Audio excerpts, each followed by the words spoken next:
মিটফোর্ডে এক ব্যবসায়ীকে হত্যা করার পর লাশের উপর উল্লাস করা হয়েছে। এ ধরনের নৃশংস হত্যাকাণ্ড রোধে করণীয় কি? দেখুন, এর জন্য সূরা বাকারার ১৭৯ নম্বর আয়াতের বাস্তবায়নের কোনো বিকল্প পথ আমাদের সামনে নেই। আল্লাহ বলেছেন, ওয়ালাকুম ফিল কিসাসি হায়াতুন ইয়া উলিল আলবাব লাআল্লাকুম তাত্তাকুন। হে জ্ঞানীরা, হে বুদ্ধিমানেরা, তোমাদের জন্য কেসাসের মধ্যে জীবন রয়েছে।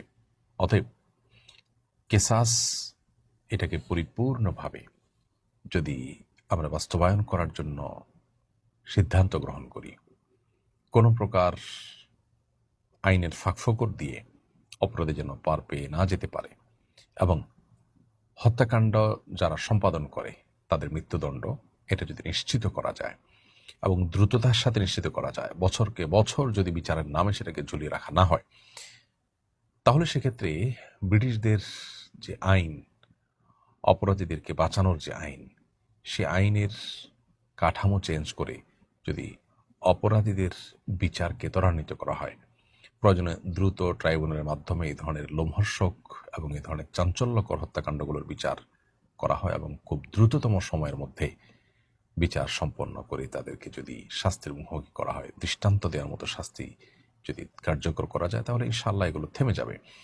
আমরা এরকম বহু ঘটনার কথা জানি, কিন্তু এই ঘটনাগুলোর পর আমাদের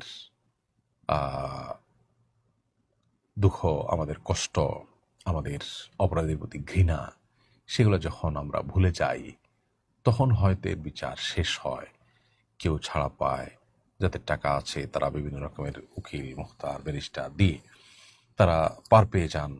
অনেকে হয়তো সেখানে সাফারার হন, অনেকে নির্দোষা বরং ফেঁসে যান।